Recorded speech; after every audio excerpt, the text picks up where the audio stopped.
Okay, this virtual WAN scenario is pretty esoteric. Probably not going to apply to a lot of people, but it's an interesting investigation into the behavior of root propagation nevertheless, and an interesting use case if perhaps you're migrating from one architecture to another. So let's just explain what's going on here first. Over here on the left in blue, I've got a existing virtual WAN hub that's secured. So it's got an Azure firewall here. Very importantly, routing intent is disabled. In the previous video, we looked at this scenario with routing intent enabled, and as we saw, it was quite straightforward to enable secured hubs to talk to non-secured hubs with routing intent. But we still have a lot of customers without routing intent enabled for various reasons, a lot of inertia, because this was the prevailing design for a long time.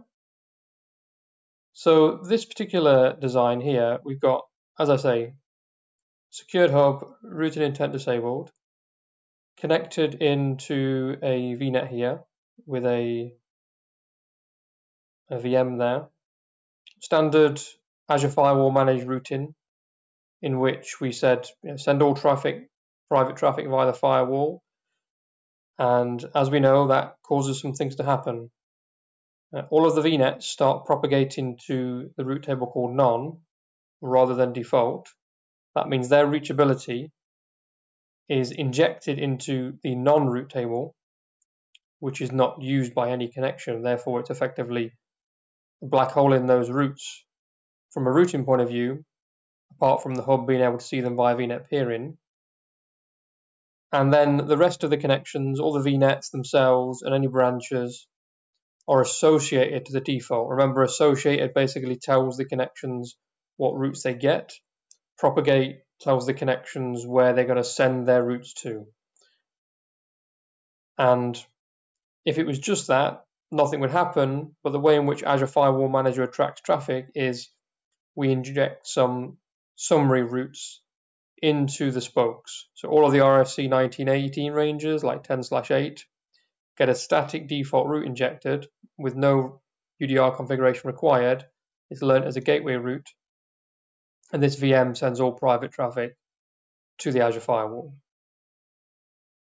Okay, pretty standard so far. What happens if inside of the same virtual WAN, same parent level virtual WAN, there's another hub over here? And this hub is not secured. It doesn't have an Azure Firewall inside of it. And to add a bit more complexity, what if off that hub is an indirect spoke model, wherein we have an intermediate VNet directly connected to the non-secured vWAN hub with some sort of NVA inside of it.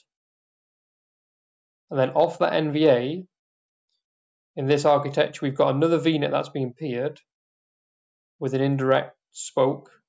Indirect meaning it's not directly connected to the vWAN hub, with some more VNets inside of it. This entire discussion would also be exactly the same if this NVA was forwarding traffic onwards to an SD-WAN network outside of Azure. Exactly the same principle. Effectively, it's a network hidden behind the hop here. Okay, and to get traffic to the NVA, we've used a static route. So on this hub here, we set a static route for anything destined for the 10.4/16 range, just in case we've got more of these 10.4 spokes, go to the NVA, and specifically for all of these individual subnets, 10.4.1/24, we specify the next hop on the actual VNet connection. And that next hop is the load balancer that's fronting my NVA cluster. That means that this hub now knows to send traffic to this NVA for these networks over here. We would then also, because the legacy behavior is that when you configure static routes on a VNet connection, They're only locally significant. They only apply to the local hub. So we need to come over here to the blue hub and configure the same static route, which is a bit of a strange one to get your head around at first. We have a static route on this hub that says to get traffic to these networks, go to this VNet connection. Go to a remote VNet connection.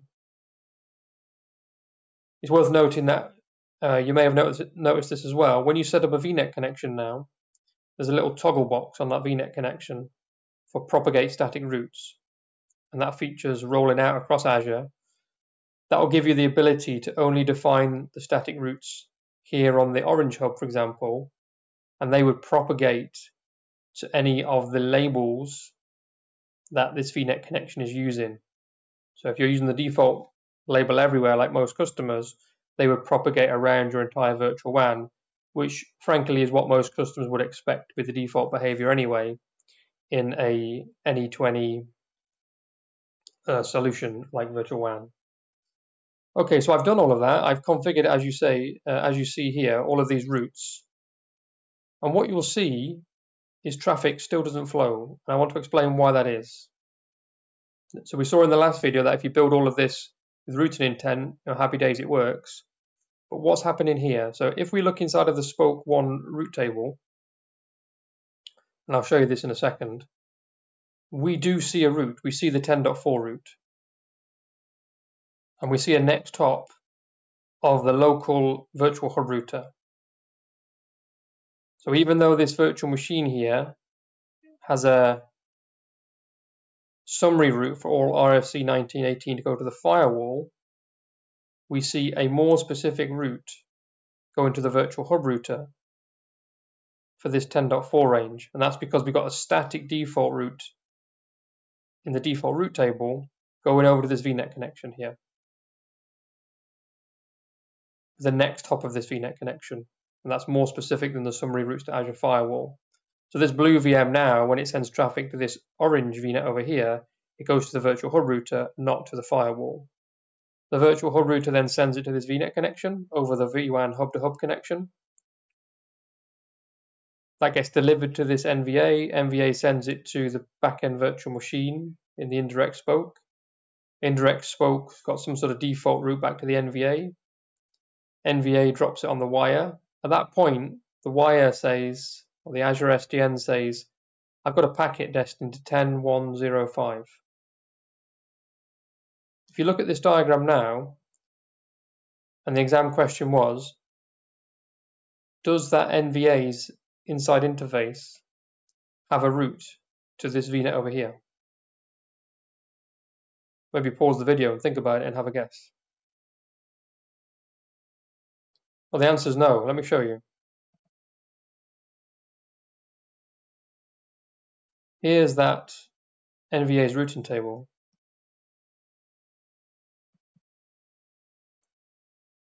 We've got the local default route for 10.4 that we manually configured. We've got some of the indirect spokes. We've got the local VNet. We've got the hub via VNet peering. Because we're not using Azure Firewall Manager, there's no gateway of last resort for private traffic. There's no RFC 1918 summaries. At that point, the traffic fails because this NVA drops it on the wire and the wire routes it to a black hole, it routes it to none. It doesn't have a route back here. Why is that? It's because this spoke over here is propagating its reachability to none to make all of the Azure Firewall goodness work over here. Because it's propagating its reachability to none, and because this connection over here is using default, it only picks up routes that are destined for the default route table of this hub or the default label. So it doesn't get the route. So you can probably think how we're going to fix this. Again, this one can be slightly tricky to wrap our hands around. But if we understand that default route tables are locally significant, that helps a lot. So we said this connection doesn't have reachability back to the spoke over here. So how can we fix that without breaking the secured hub behavior of hub 1? Well, on this VNet connection here, when we propagate routes, we have quite a lot of control. Here's the VNet connection routing information for spoke 1. As you can see, we're propagating to none. That's being caused by Azure Firewall Manager to make traffic get routed to Azure Firewall for all VNet to VNet traffic. If we change that to no, however, we can now propagate either to a default label. That's not what we want, because that would mean that all of the other VNets in hub 1 would learn a route to spoke 1 directly and break Azure Firewall traffic.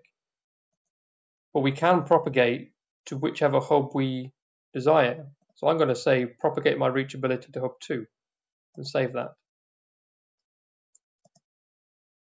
As I say, this is a bit tricky to get our head around, but what I've just done there is I've told vWAN that this spoke should be known about by the default route table of the orange hub.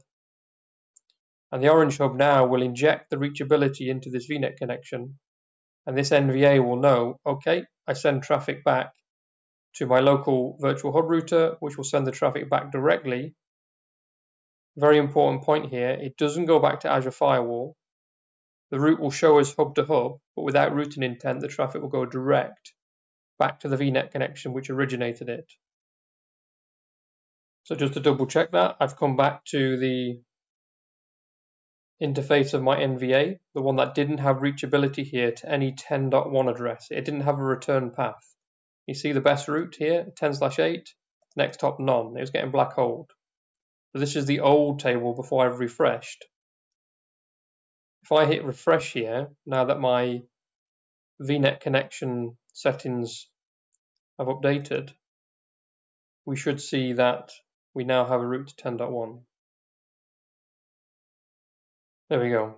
So 10.1 and the next hop, this is this strange public IP we've talked about before, which is actually signifying that we're going to our virtual hub router. This is some IP address not of use to the customer.